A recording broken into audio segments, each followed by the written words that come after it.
கிறிஸ்துவுக்குள் அன்பானவர்களே, இயேசு கிறிஸ்துவின் நாமத்தில் என்னுடைய அன்பின் வாழ்த்துக்கள்.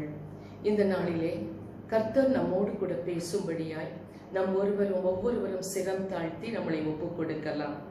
அவர் நம்மோடு கூட பேசும்போது நிச்சயமாகவே நம் வாழ்க்கையில் ஒரு மாற்றம் உருவாகும். நம் ஒவ்வொருவரும் அவர் வார்த்தையை கேட்டு அவர் கரத்திலே ஒப்புக் கொடுக்கும் போது அவர் நிச்சயமாய் மகிமைப்பட போகிறார். ஒரு விசை கண்களை மூடி ஆண்டவர் நம்மோடு பேசும்படியாக நம்மளை ஒப்புக் கொடுக்கலாம். Thank you master. ஒரு போதும் கைவிடா, ஒரு நாளும் விலகிடா, ஒரு போதும் கைவிடா, ஒரு நாளும் விலகிடா.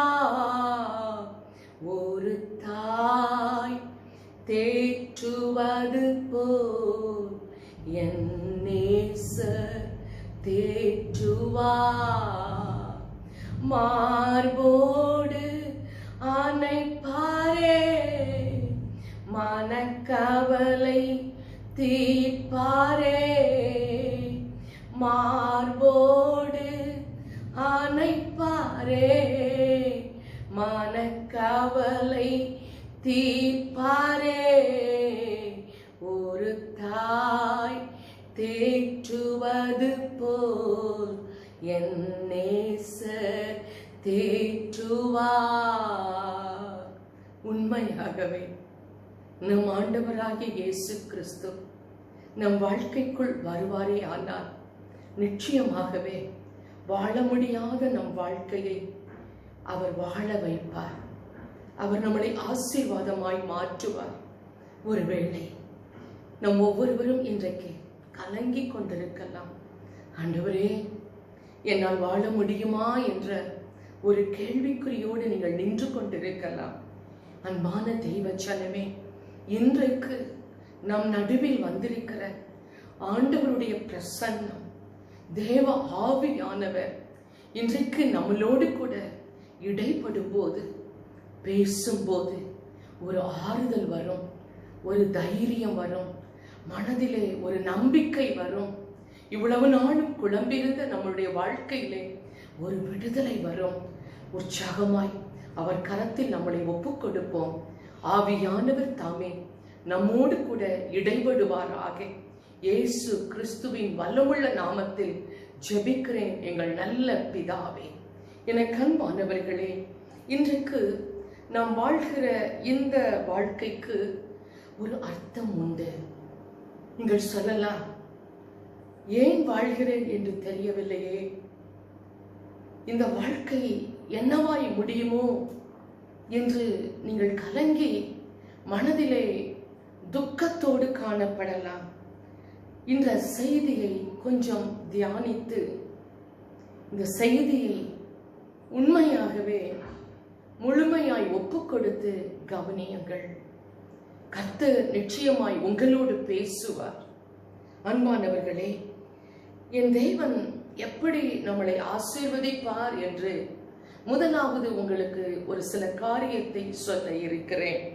தானியேல் புத்தகம் 6வது அதிகாரம் 4வது வசனம். தானியேல் 6:4 சொல்லுகிறது, பிரதானிகளும் தேசாதிபதிகளும் ராஜ்யத்தின் விசாரிப்பிலே தானியேலை குற்றப்படுத்தும்படிக்கு முகாந்தரம் தேடினார்கள். ஆனாலும்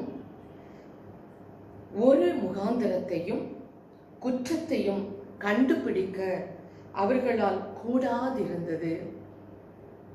நம் அனைவருக்கும் வேதத்தில் எழுதப்பட்ட ஒரு வாலிபனாகிய தானியேலை பற்றி தெரியும். வேறு நாட்டிலிருந்து கடத்தப்பட்டவன், ஒரு வாலிபன், அழகுள்ளவன், திறமைசாலி, ஞானமுள்ளவன்.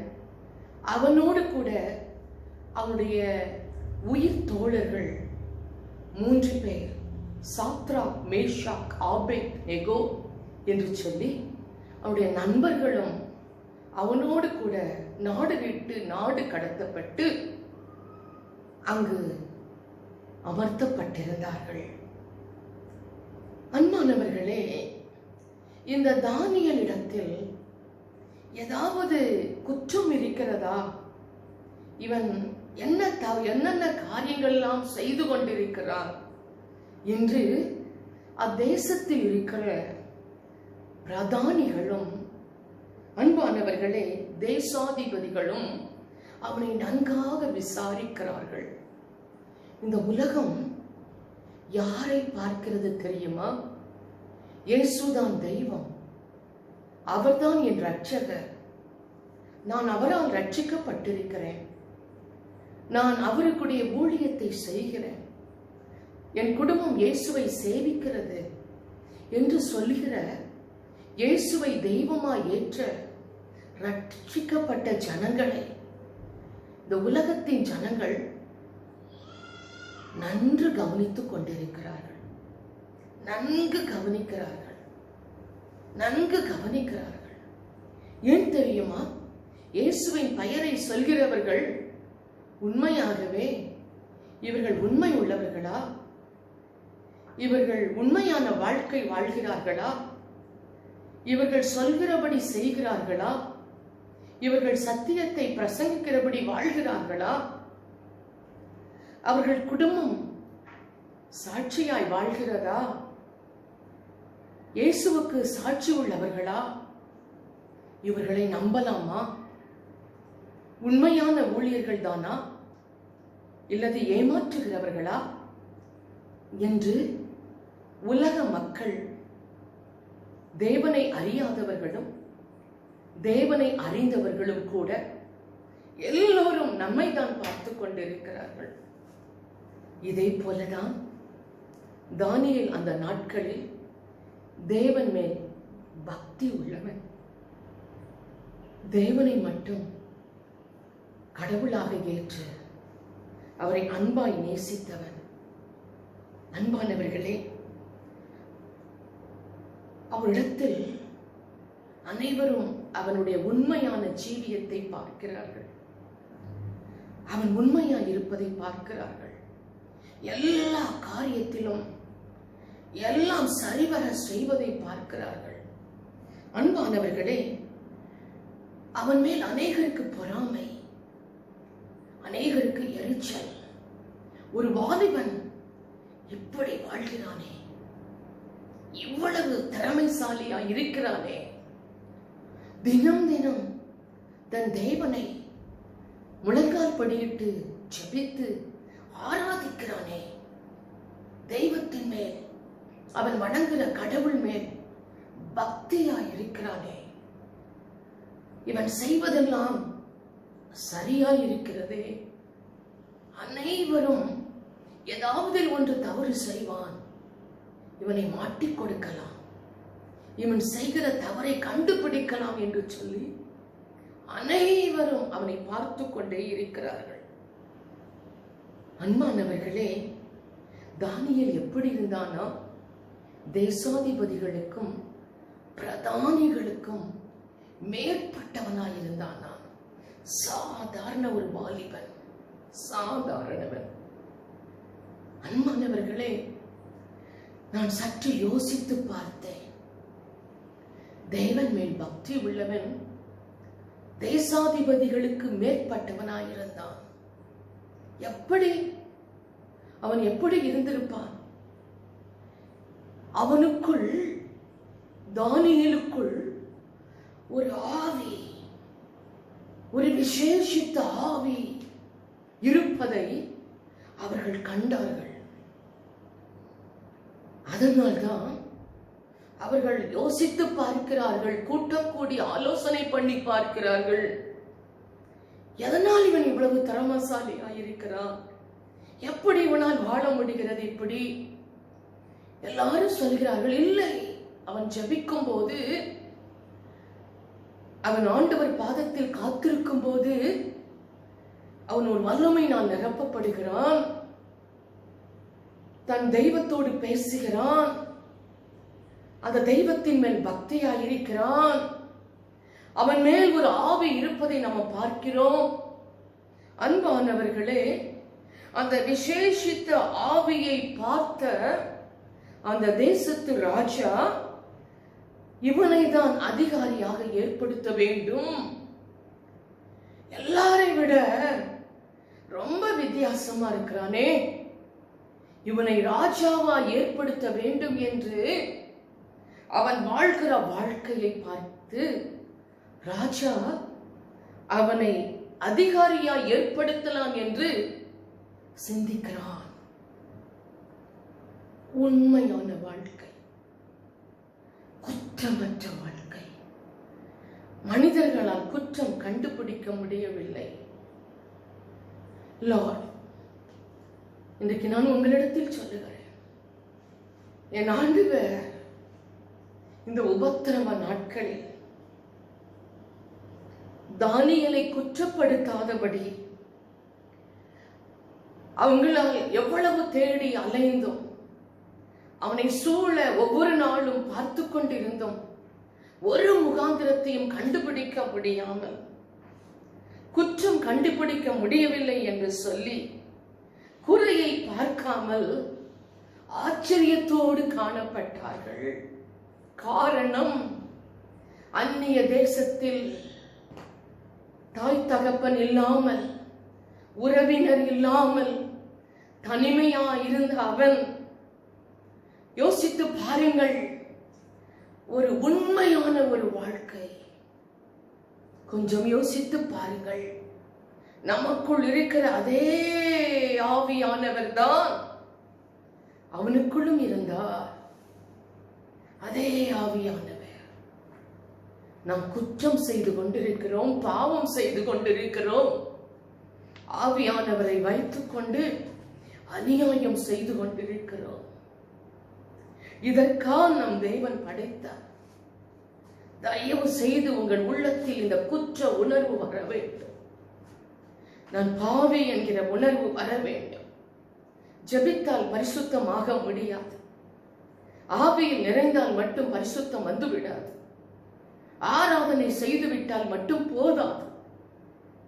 உங்கள் இருதயம் சுத்த இருதயம், மற்றவர்கள் பார்க்கும் போது குற்றமில்லாமல், குற்றம் கண்டுபிடிக்க முடியாமல் வாழ்கிற ஒரு வாழ்க்கை. தானியேலுக்குள் அவர்கள் எத்தனையோ தடவை பார்த்தும், தேடி பார்த்தும், அலைந்து பார்த்தும் முகாந்திரம் கிடைக்கவில்லை. இரண்டாவதாக, தேவனிடம் எப்படி இருக்க வேண்டும் தெரியுமா? தேவன் நம்மிடத்தில் குற்றம் காணக்கூடாது. தேவன் நம்மிடத்தில் குற்றம் காணக்கூடாது. என்னை பொறுத்தவரையில் என் ஆண்டவர் தானியேல் வாழ்ந்த வாழ்க்கை பார்த்து அவனை ஆசீர்வதிக்க விரும்பினார். ஆசீர்வதித்தார். அவனை சிறை கைதியாய் இருந்தால் கூட, நாடு கடத்தப்பட்ட ஒரு அனாதையாய் இருந்தால் கூட, அவன் வாழ்க்கையில் இருந்து அவனை விடுதலையாக்கினார், அவனை உயர்த்தினார் என்று வேதத்தில் எழுதப்பட்டிருக்கிறது. அவனை பாதுகாத்தார். என்னை பொறுத்தவரையில் வேதத்தில் தானியேல் 2:46-47 வாசித்து பாருங்கள்.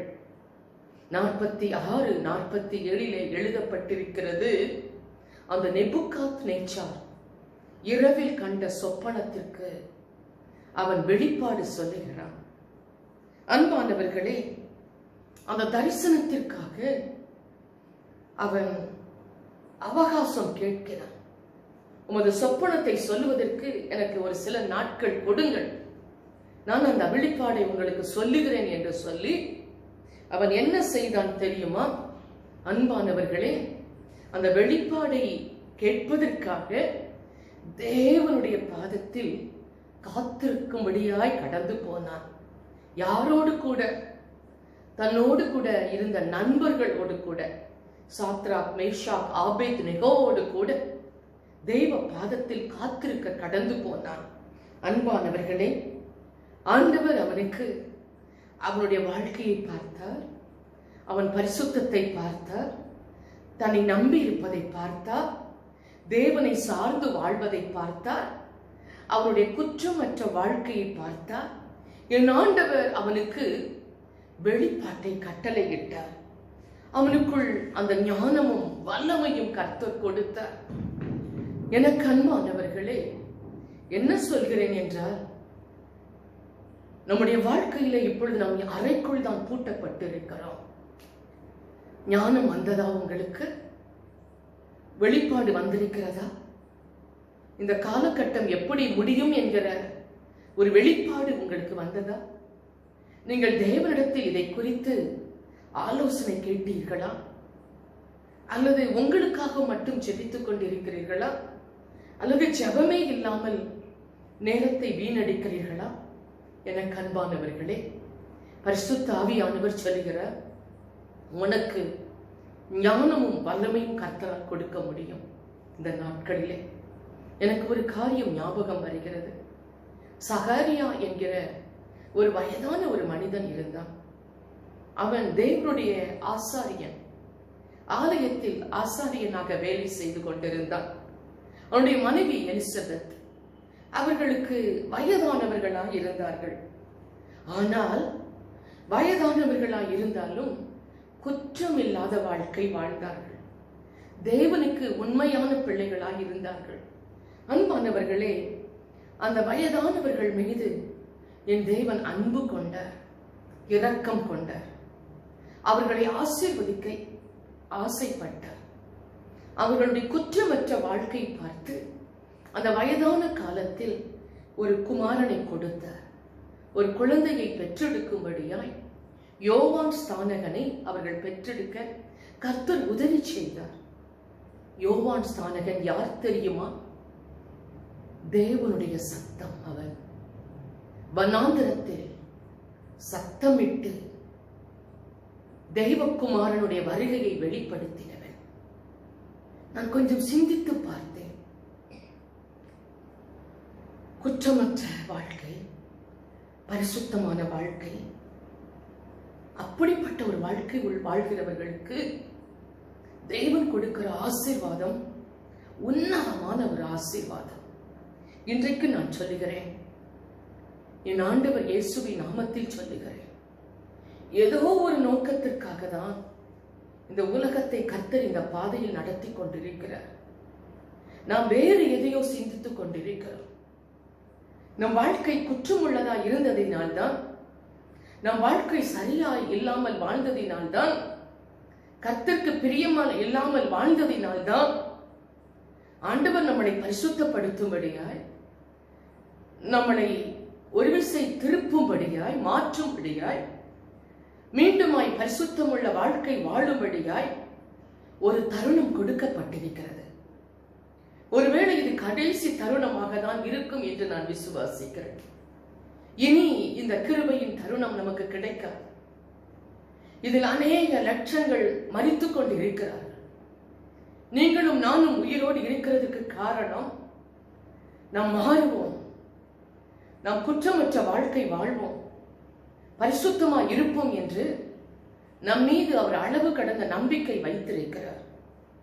பவுல் என்கிற உன்னத மனிதன் குற்றமற்ற ஒரு வாழ்க்கை வாழ்ந்து காண்பித்தான். பவுலை பற்றி நமக்கு நன்றாக தெரியும். தன்னுடைய வாழ்க்கையிலே சவுலாய் இருந்தவன் பவுலாய் மாற்றப்பட்ட பின்பு அவன் வாழ்க்கை முற்றிலுமாய் மாறி போயிற்று. ரட்சிக்கப்பட்ட பின்பு, அவன் கண்கள் குருடாக்கப்பட்ட பின்பு, உபவாசத்தோடு காணப்பட்டு, அன்பானவர்களே, அவன் மிகவும் தன்னை ஆண்டவருக்காய் ஒப்புக் கொடுத்து தேவனுடைய வாழ்க்கைக்கு தன்னை அர்ப்பணித்துக் கொண்டான். என் ஆவியானவர் கரத்திலே நான் உங்களை ஒப்புக் கொடுக்கிறேன். என் ஆவியானவர் கரத்திலே ஒப்புக் கொடுக்கிறேன். அப்போஸ்தலர் 24:16 சொல்லுகிறது, நான் தேவனுக்கும் மனுஷனுக்கும் முன்பாக எப்பொழுதும் குற்றமற்ற மனசாட்சியை உடையவனாக இருக்க பிரயாசப்படுகிறேன் என்கிறார். தேவனுக்கும் மனுஷனுக்கும்.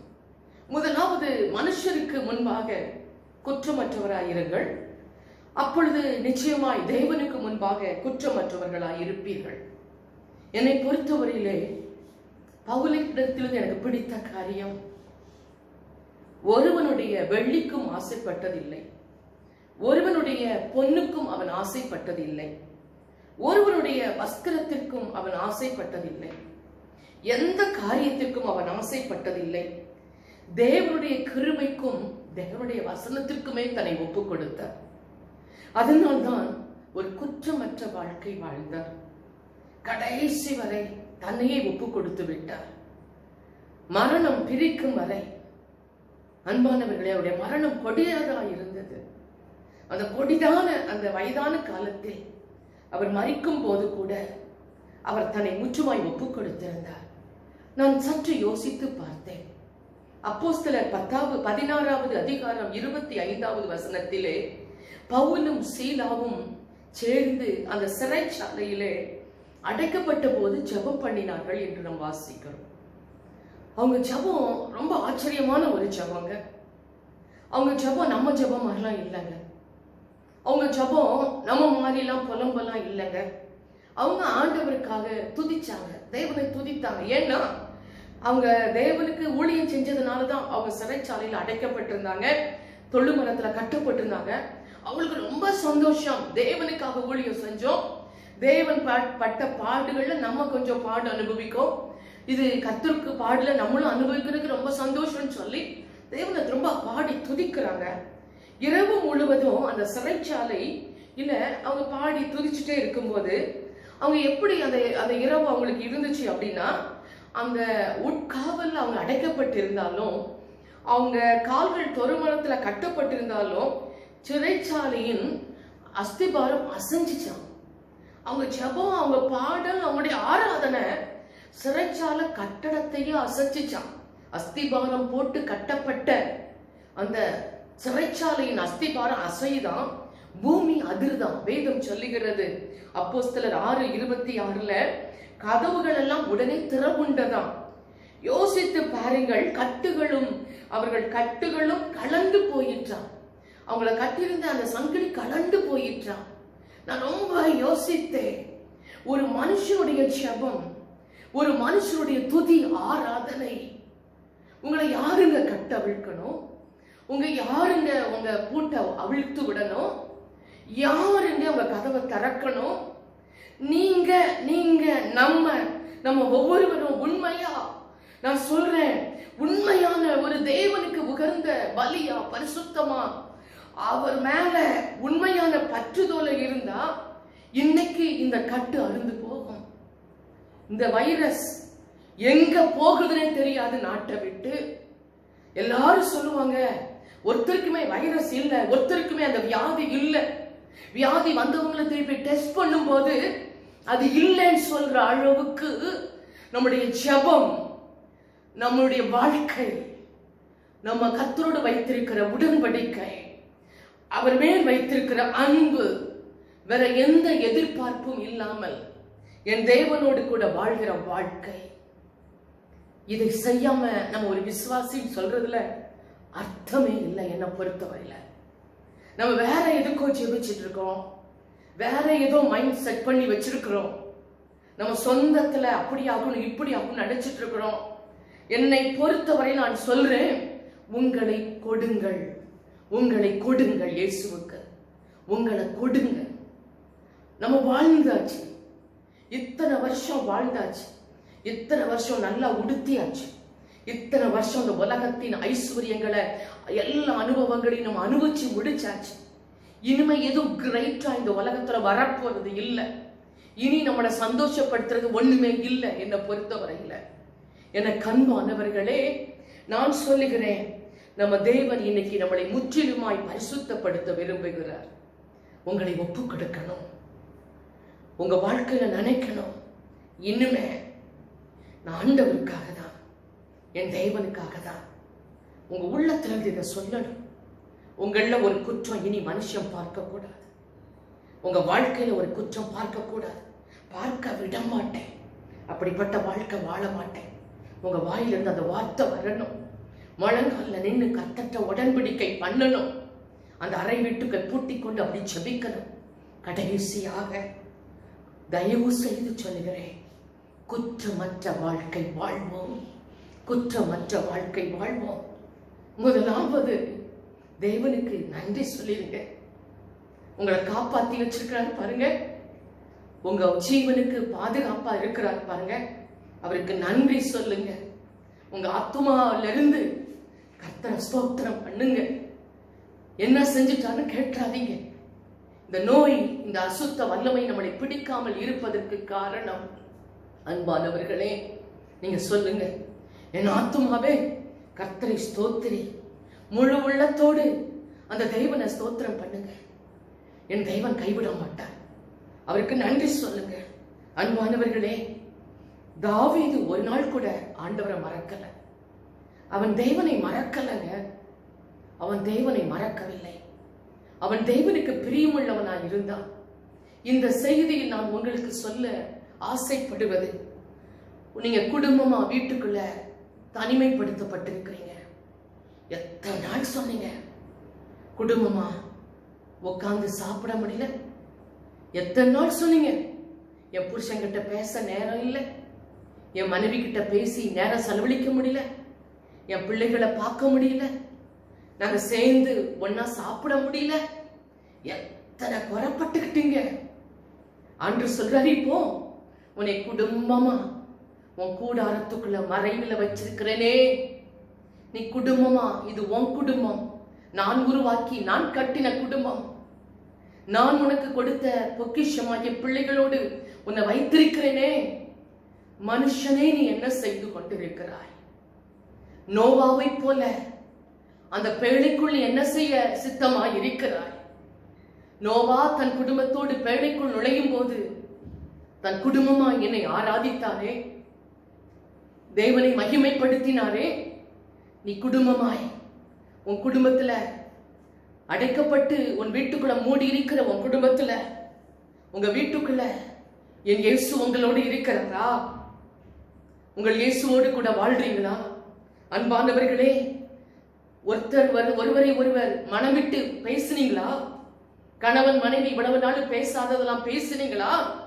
இத்தனை வருஷம் பகிர்ந்து கொள்ளாததெல்லாம் பிள்ளைகளோடு பகிர்ந்து கொண்டீங்களா? உன்னை இதற்காக தான் பெற்றெடுத்தேன், இதற்காக தான் உன்னை வளர்த்துட்டு இருக்கிறேன், கர்த்தருக்கு நீ தேவை, உன் வாழ்க்கை எப்படி இருக்குதுன்னு சொல்லி பிள்ளைகளோடு கூட தாய் தகப்பன் பேசி நேரத்தை செலவிட்டீங்களா? பிள்ளைகளே, உங்க வாழ்க்கையில் நடந்த தவறுகள், கஷ்டங்கள், நஷ்டங்கள் அப்பாவுக்கு அம்மாவுக்கு தெரியாமல் மறைத்து வைத்ததை பகிர்ந்து கொண்டீர்களா? மனம் விட்டு பேசுங்கள், மனம் விட்டு பேசுங்கள். அன்பானவர்களே, குடும்பமாய் உட்கார்ந்து அந்த டைனிங் டேபிள்ல உட்கார்ந்து அனைவரும் இணைந்து சாப்பிடுங்கள்.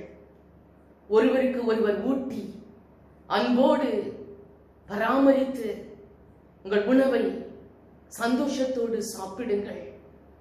அந்த அப்பமும் தண்ணியும் ஆசீர்வதிக்கும்படியாய் ஜெபித்து சாப்பிடுங்கள். குடும்பமாய் உட்கார்ந்து மனம் விட்டு பேசுங்கள், மனம் விட்டு சிரியுங்கள். உங்கள் வாழ்க்கையில் நடந்த, கர்த்தர் செய்த அற்புதம், பட்ட கஷ்டத்திலிருந்து வந்த விடுதலையை சொல்லி மகிழுங்கள்.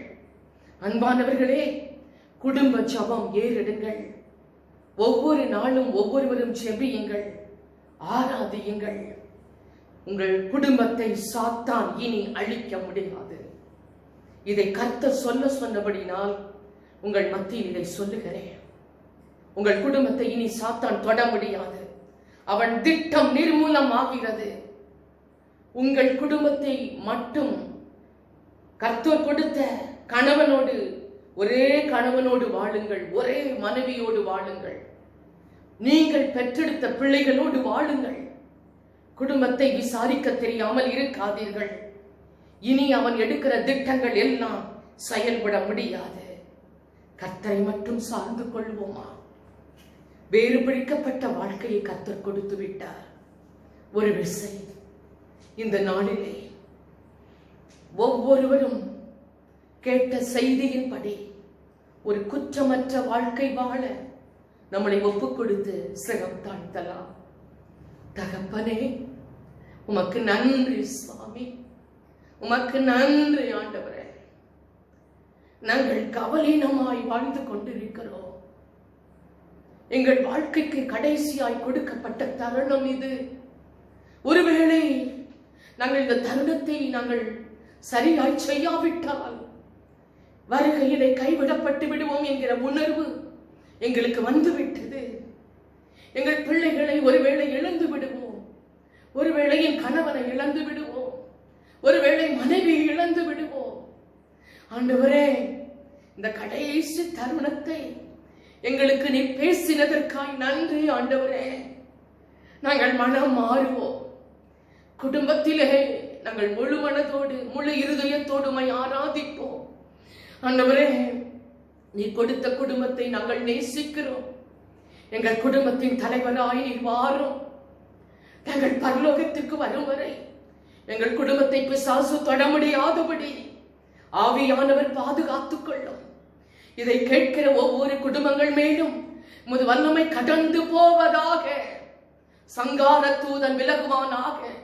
அசுத்த கிருமிகள் அழிந்து போவதாக. பயத்தின் ஆவிகள் விலகுவதாக. இருள் கவ்விக்கொள்ளாதபடி வெளிச்சம் உள்ளே நுழைவதாக. ஒவ்வொரு ஆத்மாவும் வெளிச்சத்தினால் ஒளியினால் நிரப்பப்படுவதாக. ஆவியானவர் முற்றிலும் பொறுப்பெடுத்துக் கொள்வீராக. ஒவ்வொருவருடைய செவிகளும் விருத்த சேதனம் செய்யப்படுவதாக. ஆவியானவரே, நீரே மகிமைப்படும், நீரே ஆசீர்வதியும். உமது வல்லமையின் கரத்திற்கு ஒவ்வொருவரையும் ஒப்புக் கொடுக்கிறேன். இன்று முதல் அந்த தானியேலை போல ஒரு குற்றமற்ற வாழ்க்கை வாழ, ஒரு உண்மையான வாழ்க்கை வாழ, மேன்மையான உயர்வை காண, உமது ஆசீர்வாதத்தை பெற்றுக்கொள்ள கர்த்தர் தாமே கிருபை கொடுப்பீராக. இயேசுவின் வல்லமையின் கரத்திற்கு ஒப்புக் கொடுக்கிறேன். நீரே மகிமைப்படும். இயேசுவின் நாமத்தில் ஜெபம் கேளும் எங்கள் நல்ல பிதாவே. ஆமென், ஆமென். God